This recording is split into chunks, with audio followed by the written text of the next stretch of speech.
effectivement une population active qui n'est pas assez formée aux hard skills, en fait. C'est-à-dire qu'on insiste beaucoup sur les soft skills, sur les compétences comportementales, mais on a un peu oublié quand même les savoirs de base. Alors, comme on n'a pas été les plus pertinents dans la mondialisation de l'industrie, ce serait bien qu'on évite de refaire la même erreur en mutation de la compétence. Bonjour à tous, vous êtes sur À bout de taf, le média qui décrypte les mutations du travail. Et sur le cycle décideur, celui qui s'occupe des dirigeants qui prennent des décisions au quotidien, multiples, variées, qui amènent certaines observations de ce milieu du travail professionnel qui nous intéresse sur ce média. Aujourd'hui, je suis en compagnie de Bertrand Martineau, économiste et auteur, ainsi que Benoît Serre, coprésident du Cercle Humania. Et pour lancer cette conversation, je voudrais vous poser une question un peu provocatrice. Avons-nous détruit l'avantage compétitif français qui était celui du fameux meilleur taux de productivité ? Donc on a vécu pendant longtemps avec l'idée que les Français travaillaient assez peu, mais avaient une productivité horaire extrêmement élevée, au moins égale à celle des États-Unis et supérieure à celle de nos voisins européens. Et en fait, c'est de moins en moins vrai, et on assiste en fait à un relatif décrochage de la productivité horaire en France depuis à peu près le milieu des années 90. Et donc, on a aujourd'hui une productivité horaire qui est sensiblement très en dessous de celle des États-Unis, d'environ 20%, et on est à peu près dans les mêmes eaux que la productivité horaire de nos voisins européens. Donc, on n'a plus cet avantage. Alors, pourquoi ? Pour tout un tas de raisons. D'abord, on a sans doute moins investi, en particulier que les États-Unis, dans les nouvelles technologies. On est moins bien positionné dans les industries qui font le plus de productivité, parce qu'on s'est désindustrialisé. Or, c'est quand même le secteur industriel qui a les productivités la plus forte. Et également, probablement, ce qu'on appelle le capital humain s'est un peu affaibli, c'est-à-dire que la formation, globalement, des actifs français a sans doute diminué. Et on a des problèmes de compétences, à la fois de niveau et d'adaptation aux nouveaux besoins des entreprises. Donc, pour toutes ces raisons, on peut penser qu'on n'a plus cet avantage comparatif de productivité horaire.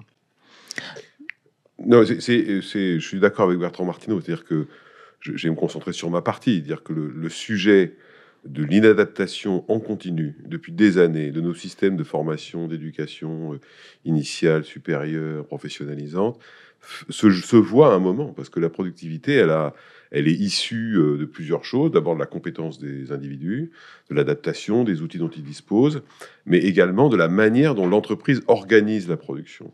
Or, on a observé une logique de processisation de plus en plus forte. Donc, c'est pas une affaire de non-travail, c'est une affaire d'une organisation du travail qui finalement ne favorise plus la productivité. Vous y ajoutez un autre phénomène qui, moi, je crois, est très structurant. Et d'ailleurs, on l'a vu pendant les débats et les manifestations contre la réforme des retraites. On a, je ne sais pas si vous vous souvenez de l'argument des opposants, au-delà des arguments économiques, il ne s'agit pas de le remettre en cause, c'était vous allez nous voler 2 ans de vie. Autrement dit, il y a un rapport au travail comme si le travail n'était pas la vie. Vous additionnez les deux, le système de formation qui ne s'est pas adapté, des compétences qui sont inadaptées, et des organisations qui génèrent plus du temps que de la production, ça vous donne effectivement une perte d'avantages compétitifs auquel il faut ajouter le fait que jusqu'à maintenant, ou jusque dans les années 90, comme on travaillait moins que les autres, on produisait plus en moins de temps. Donc c'est une bonne productivité. Le problème, c'est que maintenant, comme l'a rappelé Bertrand Martineau, on a une productivité à peu près équivalente aux autres, sauf qu'on travaille moins que les autres. Et donc, on a un effet boule de neige qui pourrait vraiment nous mettre dans une grande difficulté si on n'y est pas déjà. Donc finalement, ce que vous dites, c'est que d'une certaine manière, la question, ce n'est pas seulement il faut travailler plus, mais il faut travailler mieux. Si je caricature. Oui, mais c'est le fait de travailler plus, c'est le débat politique qui agite tout le monde. C'est sans doute un élément de l'équation. Mais je crois aussi qu'on doit... c'est pas forcément travailler mieux individu par individu, mais c'est d'avoir une approche du travail qui est un peu plus cohérente entre les besoins des entreprises, ce que propose le système de formation initiale, ce que propose la formation continue. D'ailleurs, j'observe un phénomène depuis 5-6 ans, c'est que notamment les grandes entreprises, parce qu'elles en ont les moyens, sont en train de se doter de leur propre système d'éducation, en disant, puisque le système public ne me produira pas ce dont j'ai besoin, je vais le générer en interne. Et comme on entre, comme vous le savez, dans une sorte de grand hiver démographique, ça vous donne une raison de plus pour aller capter en amont les besoins en individus dont ils ont absolument besoin pour leur développement, le capter le plus tôt possible parce qu'elles en déduisent que le système ne leur permettra pas de leur donner ce dont ils ont besoin. Ça, c'est un vrai sujet très difficile moi, je pense que les enjeux de compétences sur lesquels la Chine intervient beaucoup, l'Inde intervient beaucoup, les États-Unis interviennent beaucoup, il serait temps qu'on se réveille sur cette dimension-là. C'est même très intéressant sur la question de la compétence entre les BRICS et, on va dire, les Américains qui investissent beaucoup sur les nouvelles technologies, mais surtout sur les mathématiques. Est-ce que vous les voyez, cette question d'investissement dans la formation, voire sur des spécificités de compétences dans la data française? La France produit quand même de très bons scientifiques, mais elle en produit pas assez, très clairement. Donc on a un déficit d'ingénieurs en particulier, et on a par ailleurs une émigration. C'est-à-dire qu'on a beaucoup de talents à la sortie des meilleures écoles qui s'en vont. Donc c'est un peu la double peine parce qu'ils sont financés sur fonds publics, généralement, puisque les études en France sont, en tout cas dans le secteur de l'ingénierie, sont quasiment gratuites. Et ensuite, ils vont effectivement travailler ailleurs. On parle beaucoup d'immigration en France aujourd'hui. Il est possible que dans 5 ou 10 ans, on parle beaucoup d'émigration, ce qui serait véritablement une catastrophe si les meilleurs talents s'en vont. Donc on produit encore un certain nombre de talents, notamment dans les mathématiques et les sciences, mais insuffisamment. Et le niveau moyen s'est dégradé, ce qui se voit dans toutes les enquêtes internationales où la France a véritablement décroché.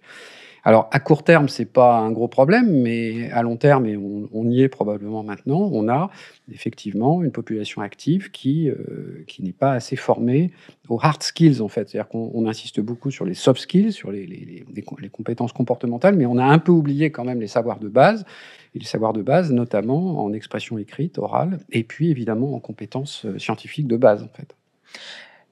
Pour un dirigeant, comment on peut prendre, on va dire, des décisions liées à cette fuite de cerveau pour certains, ou voire à une baisse de niveau pour d'autres? Vous avez d'abord 2 phénomènes. Le premier phénomène, c'est qu'effectivement, c'est une étude de l'OCDE qui montre que la France produit à peu près 45 000 ingénieurs par an quand on a besoin de 55 000 par an. Et ce chiffre ne fait qu'augmenter. Et qu'effectivement, on a sans doute encore plutôt un bon niveau de formation scientifique. On est 7e pays de l'OCDE en termes de qualité de la formation scientifique. En revanche, on est très mal placé en termes de notre capacité à les conserver, expliquait Bertrand Martineau. Et or, la concurrence sur ces métiers-là, elle est mondiale. Moi, je pense qu'on assiste aujourd'hui à une forme de mondialisation de la compétence. Alors, comme on n'a pas été les plus pertinents dans la mondialisation de l'industrie, ça serait bien qu'on évite de refaire la même erreur en mondialisation de la compétence.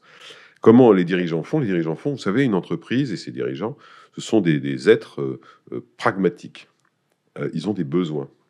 Donc, soit les besoins, ils les trouvent là où ils sont, et ils sont très contents, soit ils vont les trouver ailleurs, soit en déplaçant une partie de leur production dans des pays où ils vont trouver les compétences dont ils ont besoin, soit en faisant venir des gens. Mais le problème, c'est qu'on a un modèle social dont tout le monde parle en ce moment.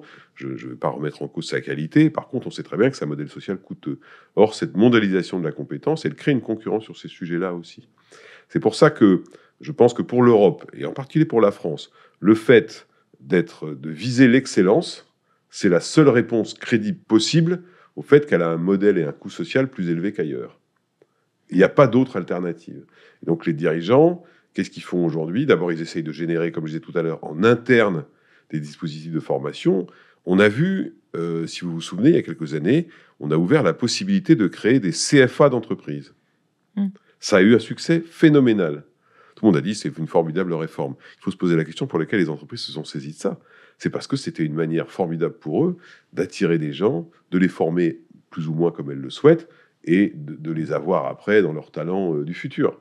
Donc ce serait dangereux finalement que les entreprises se rendent compte ou considèrent que le système public ne leur produira pas ce dont ils ont besoin, et ce qui se passe aux États-Unis, et qu'ils produisent par eux-mêmes. Ça vous crée une distorsion très très forte quand même.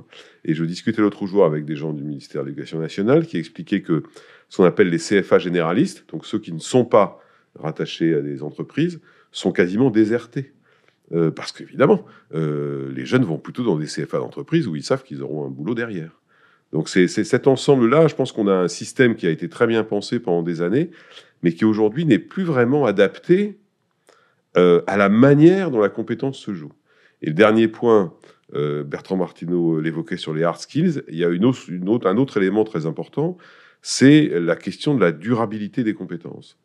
Autrement dit, dans les années 80, une compétence technique moyenne, elle durait à peu près 15 à 20 ans. Aujourd'hui, elle dure entre 20 et 30 mois.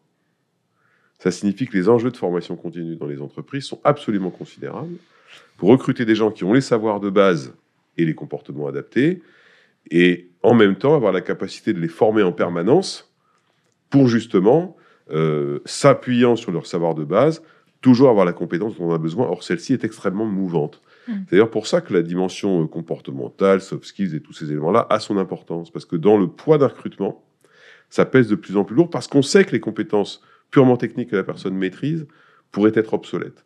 Or, l'enjeu d'un DRH ou d'une DRH, c'est considérer que si les compétences peuvent être obsolètes, les gens ne le sont pas.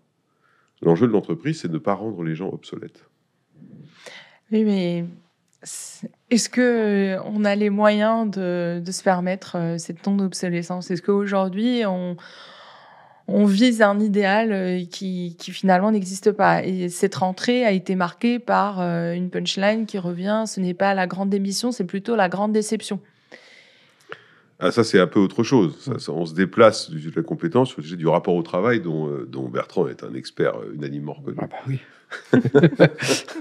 Non, mais je pense que le rapport des Français au travail est très compliqué. C'est pas simplement je suis paresseux ou au contraire je suis pas paresseux.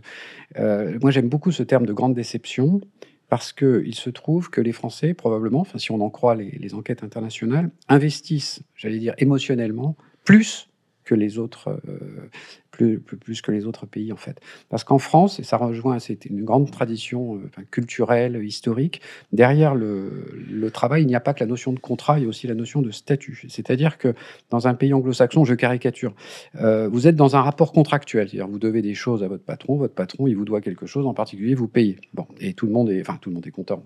Il y a des abus, évidemment, mais disons que ça ne va pas plus loin en termes de représentation mentale, on va dire.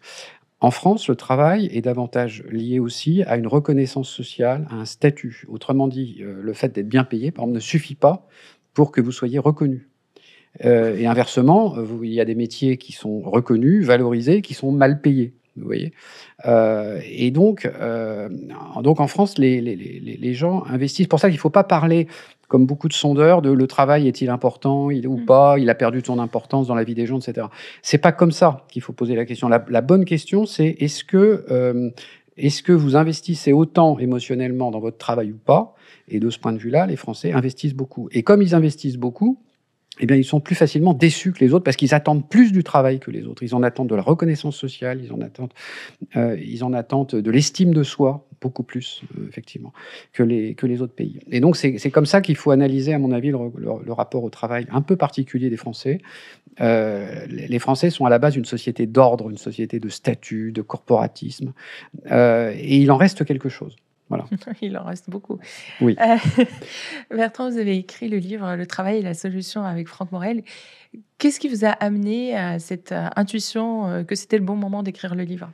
Alors, il n'y a pas de bon moment pour écrire sur le travail, puisque si on regarde un peu l'histoire ancienne, enfin des 10, 20, 30 dernières années, on se rend compte que le travail, en fait, est au cœur de toutes les problématiques sociales, en fait. C'est-à-dire qu'il est au cœur du bien-être ou du mal-être des personnes.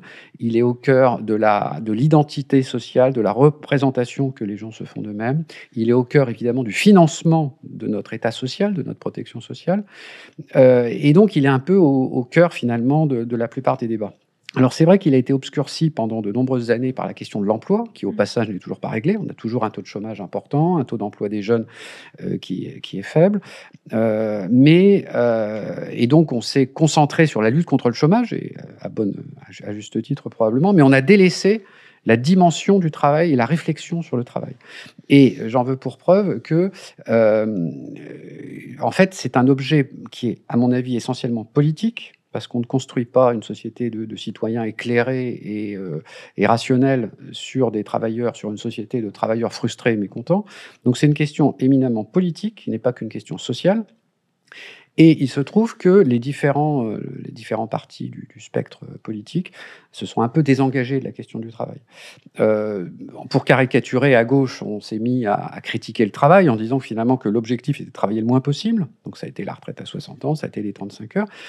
Maintenant, peut-être la semaine de 4 jours, ou chez certains syndicalistes, la revendication de passer à la semaine de 32 heures. Donc de cette idée que le meilleur travail, finalement, c'est celui qui disparaît. Donc ça, c'est une caricature du travail que fait une certaine gauche, alors même que traditionnellement, le travail est plutôt une valeur de gauche, finalement. C'est-à-dire que c'est le travail, c'est l'émancipation aussi. Et donc la gauche a laissé tomber le travail. Du côté de la droite, la droite a du mal à avoir un discours argumenté sur le travail.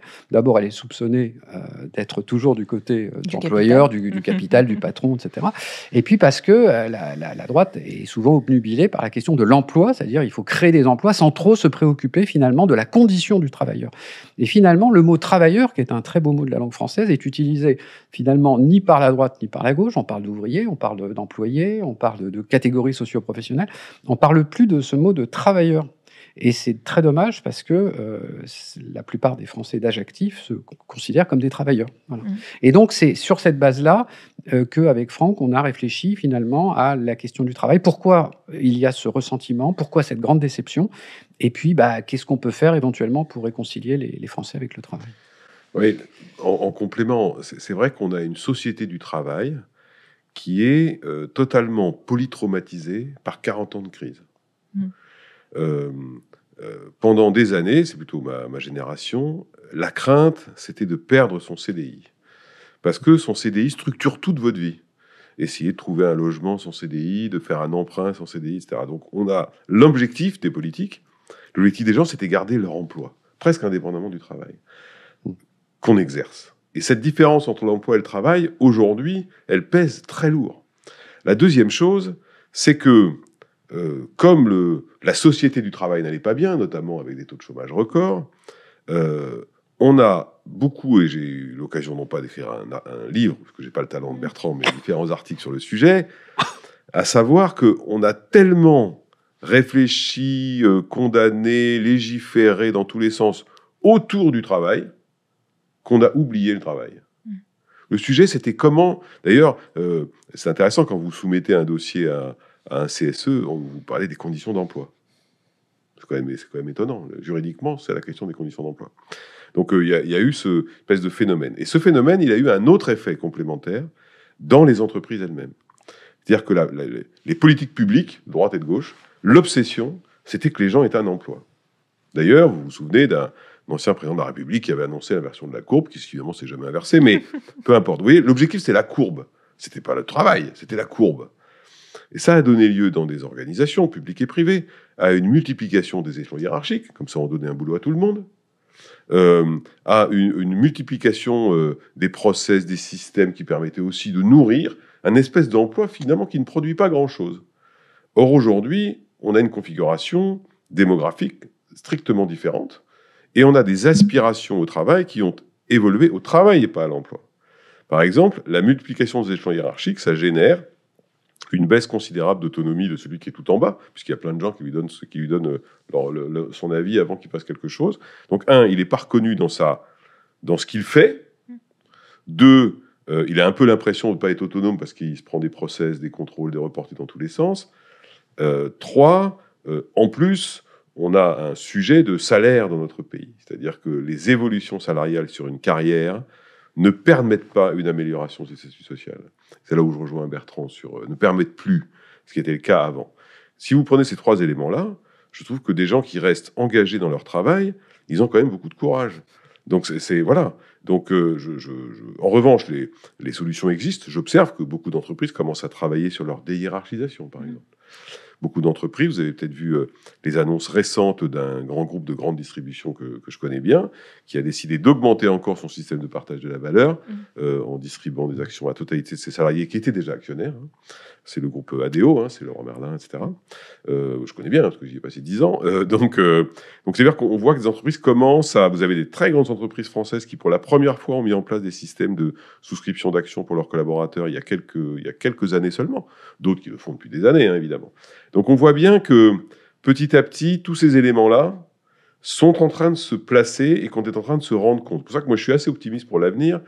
Encore une fois, les entreprises sont pragmatiques, elles écoutent, mais on a un truc dont on n'est pas sorti avec notre polytraumatisme de 40 ans de chômage de masse, c'est la réglementation du travail, qui a totalement été fabriquée depuis 1980, et encore plus dans les années 90, pour essayer de limiter au maximum le désastre de l'emploi. Et résultat des courses, elle n'est plus du tout adaptée à la réalité d'un pays qui a une démographie qui est en train de s'écrouler, qui a un écart entre les besoins et les ressources qui est énorme. Et donc, on est tous là à dire, mais comment ça se fait qu'il y ait autant de chômage alors qu'il y a 500 000, 1 million de personnes qui n'ont pas d'emploi? C'est parce qu'on l'évoquait tout à l'heure, elles ne sont pas connectées à la réalité. C'est pour ça que moi, je suis assez surpris de lire que l'une des grandes réformes, ce serait de réduire systématiquement le temps d'accompagnement de ceux qui sont au chômage. Certes, ça permettra à certains d'en retrouver plus vite, mais ceux qui n'en retrouvent pas se retrouvent dans une situation encore plus délicate à cet horizon-là. Mais encore une fois, on légifère sur les abus. Si on reprend la question au niveau micro, comment un dirigeant peut décider de ce qu'il fait au travail? Est-ce que c'est le DRH finalement qui va s'en occuper? Vous parliez effectivement des 3 éléments, donc l'autonomie, reconnaissance, rémunération. Ou alors, ça doit être partagé auprès des différents directeurs, métiers, marketing. C'est toute la question de l'autonomie. L'autonomie, ça marche à tous les étages, si vous voulez. Le principe d'un dirigeant, c'est orienter son entreprise et déjà de commencer par s'assurer que tout le monde tire dans le même sens. Ce qui n'est pas une chose facile à obtenir dans une organisation. Ce n'est pas une affaire de taille. La deuxième chose, c'est partir du principe quand même qu'il faut faire confiance aux gens et que les dirigeants de service ou d'entités, peu importe, connaissent leur métier. Ils sont capables de déterminer la meilleure manière de produire intelligemment. Et cette logique-là de faire confiance au fait que les gens connaissent leur métier, c'est une logique qui descend dans le système. Vous savez, il y a 3 critères principaux à ce qu'on appelle la qualité du travail. Le premier, et ça vaut pour tous les étages, le premier critère, c'est que les gens savent ce qu'ils font. Sincèrement. Il faut aller voir des gens dans les entreprises. On dit, est-ce que vous savez ce que vous faites? Ils disent, plus ou moins. Le deuxième critère, c'est les gens sont capables de dire où ils se trouvent dans la chaîne de valeur de l'entreprise. Ça, c'est le plus important. Vous avez plein de gens qui se disent, après tout, si j'arrête de faire ce qu'il fait, qu'est-ce qui se passe? Posons-nous la question dans nos organisations. Certaines personnes, vous leur dites, arrêtez de faire ce que vous faites, qu'est-ce qui se passe? Je crains qu'il ne se passe pas grand-chose. Et donc, la personne, elle se sent dévalorisée par rapport à ce qu'elle fait, parce qu'elle le fait avec engagement. Et puis, la troisième chose, c'est la certitude que votre organisation, quelle qu'elle soit, vous apporte en permanence les compétences nécessaires pour faire les 2 points précédents. Ça, c'est les enjeux. Parce que de ces 3 enjeux-là, un dirigeant va sortir quoi? La capacité à créer de la perspective professionnelle, on sait que c'est un enjeu majeur de fidélisation. La perspective de obtenir de la reconnaissance économique ou pas, notamment statutaire, comme le disait tout à l'heure Bertrand Martineau, et la certitude que la personne étant motivée dans son travail améliorera par définition sa capacité à produire. Si on arrive à faire les 3 premiers éléments, ça donne les 3 conséquences. Mais ça, c'est un exercice difficile parce que vous êtes entravé par quoi? Vous êtes entravé par la surhiérarchisation, je l'ai évoqué tout à l'heure. Vous êtes entravé par la réglementation, notamment européenne. C'est-à-dire que les directives européennes, elles sont totalement déconnectées de la réalité d'une entreprise aujourd'hui. Vous avez un truc formidable qu'on appelle le devoir de vigilance qui fait que tout le monde s'arrête en attendant qu'est-ce qui va se passer. Et puis vous avez un 3e élément qui est, je crois en tout cas, une espèce de logique d'hyper-administration du travail qui limite la capacité de mouvement d'un dirigeant quand il veut changer ses organisations. Un exemple, en moyenne en France, pour changer une organisation du travail collective, il faut entre 6 et 8 mois. En Allemagne, il faut 4 mois. Vous avez la réponse à la question. Est-ce que finalement, c'est pas ce qui caractérise cette lenteur-là décisionnelle? On le voit bien, vous parliez tout à l'heure de polycrise ou polytraumatisme de crise. Et pourtant, on a l'impression qu'on n'arrive pas à s'en sortir. Qu'est-ce que vous diriez aujourd'hui à des décideurs politiques si on devait prendre 3 idées pour sauver le travail en France? Je sais que vous en avez parlé dans le livre. Oui. Alors d'abord, je suis tout à fait d'accord avec ce que vient de dire Benoît Serre. Le cœur du réacteur, c'est... on a beaucoup parlé des conditions de travail, ce qui est un vrai sujet. Conditions de travail matérielles, c'est-à-dire le problème ergonomique, le nombre d'heures pendant lesquelles vous êtes debout pendant la journée, des choses comme ça. Ça, c'est très important, évidemment. Mais ça ne résume pas toute la problématique du travail, en fait. Et la question des organisations du travail est absolument fondamentale, avec les quelques éléments, effectivement, que rappelait Benoît Serre. Et donc, vous avez, pour regarder les pistes d'amélioration, enfin comment on se sort de cette situation de grande déception des Français par rapport au travail, il y a 2 types de leviers. En fait, il y a les leviers qui sont plus ou moins à la main des pouvoirs publics, c'est-à-dire passer finalement d'un droit du travail, d'un droit du temps de travail en particulier, ou tout ce qui conditionne un peu les organisations du travail, donc de passer d'un droit qui est calé en gros sur l'organisation industrielle des années 70, avec le temps, l'atelier, le travail quasiment à la chaîne, etc.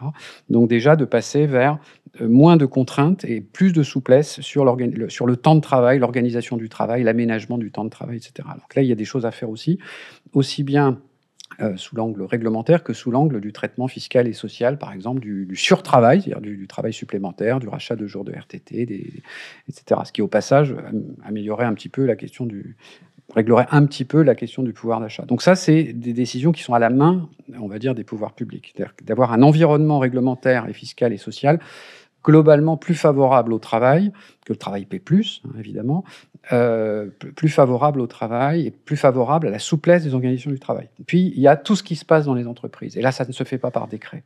C'est un problème lié à l'organisation du management, aux responsabilités des différents types de management, aux process, puisque, comme je rappelle dans le livre, on est envahi par les process, qui est d'ailleurs une des raisons de la faiblesse de la productivité. C'est-à-dire que si les nouvelles technologies ou l'IA sont mis au service des process de l'entreprise et créent de nouveaux process, ce qui est souvent le cas, en fait, vous ne créez pas de valeur ajoutée supplémentaire. En fait, vous affaiblissez la structure et puis vous rendez un certain nombre de travailleurs fous à certains endroits de la chaîne de valeur. Et donc, c'est un travail un peu culturel à faire auprès des entreprises, que seules les entreprises peuvent faire, en fait. Donc, il faut juste leur donner le bon environnement juridique, fiscal et social, et ensuite, il faut que c'est aux entreprises qui connaissent leur business, qui savent quelles sont les organisations du travail qui sont les plus souples possibles. Et c'est à ce niveau-là que ça va se jouer probablement. Donc, il n'y a certainement pas de baguette magique, ça ne va pas se décider dans un ministère. Après, j'ajouterais un élément qui permettra tout ce que vient de dire Bertrand Martineau, que je partage. Ce mouvement, il a été lancé pourtant. Il a été lancé par ce qu'on a appelé les ordonnances Macron de 2017, qui créent des conditions plus favorables à la négociation de ce qu'on appelle les accords majoritaires dans l'entreprise. Autrement dit, négociation avec les syndicats de l'entreprise. S'il y a une majorité de syndicats représentant les personnels qui signent, on applique. Ce mouvement s'est arrêté.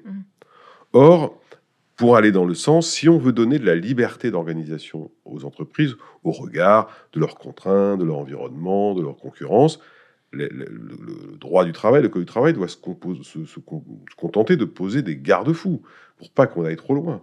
Et après, on donne à l'entreprise le pouvoir de négociation dans l'entreprise avec des accords majoritaires dans l'entreprise. On l'a bien vu pendant le Covid. Pendant le Covid, ces fameux accords majoritaires, il y en a eu des centaines. Parce que les gens parlaient de leur entreprise. Et les représentants syndicaux, ils connaissent leur entreprise. Donc je pense que ce mouvement, il est très important. Le problème, c'est que, pour les raisons qu'on indiquait tout à l'heure, notamment toute la période de chômage de masse, d'une certaine manière, le droit du travail, français comme européen, s'est immiscé dans le fonctionnement même des entreprises. Il a pu créer des garde-fous. Il a créé des contraintes, partout. Il ne s'agit pas de tout libéraliser. Il faut mettre des garde-fous, des règles, des machins. Mais seulement, vous ne pouvez pas traiter pareil 2 entreprises qui ont des activités, l'un hyper technologique, l'autre hyper industriel, la troisième hyper agricole. C'est pas le même monde. Vous vous souvenez des reproches qui ont été faits au moment des 35 heures, qui étaient de dire ça tombe comme ça sur tout le monde d'un coup. Résultat des courses, ça a désorganisé l'hôpital, parce qu'on n'a pas considéré. Il ne faudrait pas qu'on recommence avec ce genre de truc-là quand même. Donc ça, je pense que c'est un point important de redonner la main aux entreprises. Il ne s'agit pas de supprimer le contrôle social, mais qu'on arrête.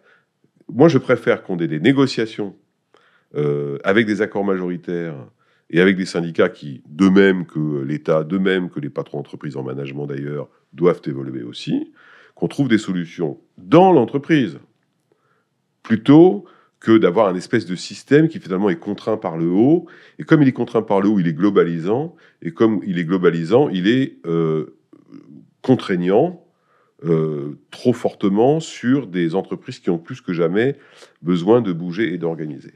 Et d'ailleurs, quand vous lancez un projet de transformation dans une entreprise, c'est étonnant de voir que l'un des trucs que vous gérez le plus, c'est ce qu'on appelle l'effet tunnel. Parce que vos process sociaux sont tellement longs qu'entre le moment où vous annoncez ça à l'entreprise que vous allez changer et le moment où ça change, il s'est passé des mois. Donc les salariés disent, bon attendez, vous avez annoncé une formidable transformation, ça fait des mois qu'il ne se passe rien. Bah oui, mais le problème c'est que pour le moment on ne peut rien faire. Ça c'est un vrai sujet, c'est un vrai problème d'agilité.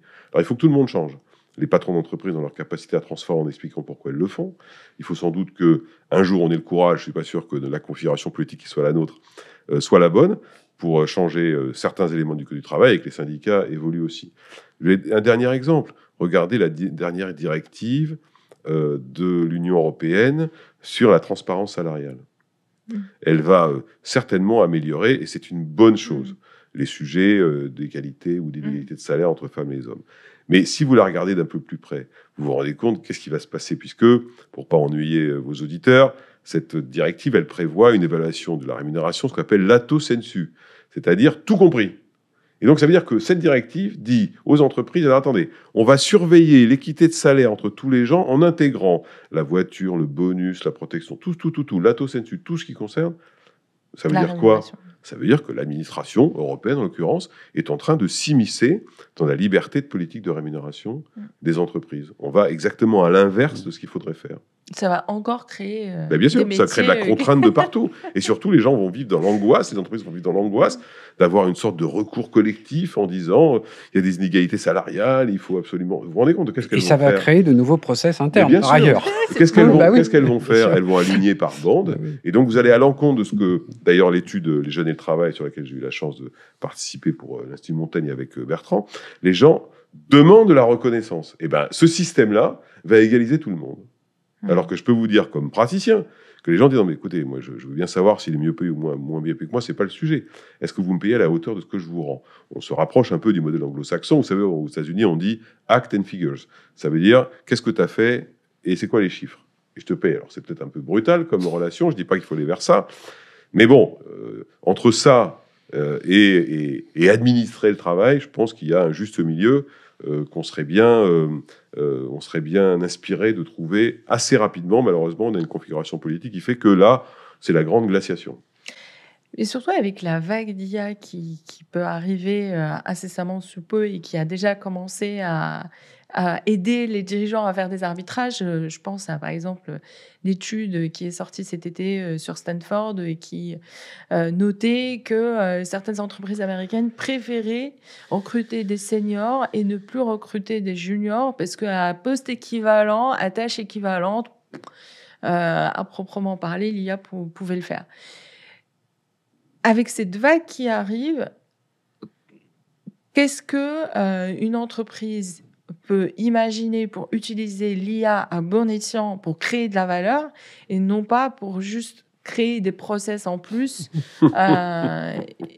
et même dégoûter, comme vous le disiez tout à l'heure, les utilisateurs. L'IA, c'est une affaire d'organisation. L'IA, l'IA générative en particulier, elle est assez récente finalement. Enfin, entre guillemets, l'IA, elle n'est pas récente, elle date des années 60. Mais l'IA générative et surtout démocratisée, en fait. C'est ça le choc. Le choc, c'est la démocratisation de l'IA. Chacun a ça dans son téléphone, ce qui était un peu plus compliqué avant. On a déjà connu ça. On a déjà connu ça dans les années 2000. Avant, quand vous étiez chez vous, dans votre domicile, votre système informatique personnel était X fois moins performant que celui de votre entreprise. Aujourd'hui, c'est l'inverse. Donc l'IA, ça va être à peu près la même chose. L'IA, c'est une affaire d'organisation du travail. Pourquoi ? Parce que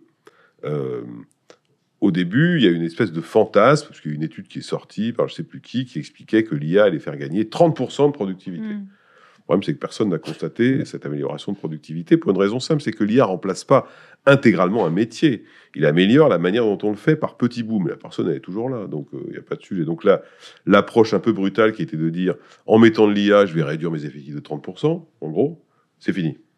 Maintenant, l'impact, c'est l'organisation. Et comment est-ce que j'intègre l'IA dans les métiers que j'ai pour les faire mieux, ou plus vite, ou différemment, histoire de doter les gens de compétences nouvelles pour faire d'autres choses. Donc l'IA, c'est une affaire d'organisation, du travail. C'est d'ailleurs pour ça que je pense que c'est plus un sujet RH qu'un sujet technologique. Voilà, mais effectivement, de toute façon, vous n'arrêtez pas une vague. L'IA, c'est en train de s'installer partout. J'ai bien aimé une déclaration l'autre jour d'un garçon qui s'appelle Alexandre Pachulski, vous savez, qui avait créé Talentsoft, et bon, qui est un peu philosophe du travail maintenant, et qui avait dit, quand on installe l'IA, la première question à se poser, c'est qu'est-ce que je veux que les gens fassent? Et puis j'en déduis que tout ce que je ne veux pas que les gens fassent, comment l'IA peut faire? Malheureusement, il y a beaucoup d'organisations. La première question, c'est qu'est-ce que l'IA pourrait faire? Posez-vous la question. Qu'est-ce que vous voulez que les gens fassent? Puis après, vous pourrez utiliser à bon escient. Le truc est en train de se déployer. Vous avez cité une étude de Stanford, je vais en citer une autre de Harvard qui dit qu'il y a une date de l'année dernière, qui explique qu'avec le déploiement de l'IA génératif partout dans les organisations, on va avoir deux problèmes. La perte de l'esprit critique, autrement dit la capacité à prendre du recul sur ce que l'IA vous produit. L'IA, il vous produit du passé, il vous produit la statistique du passé.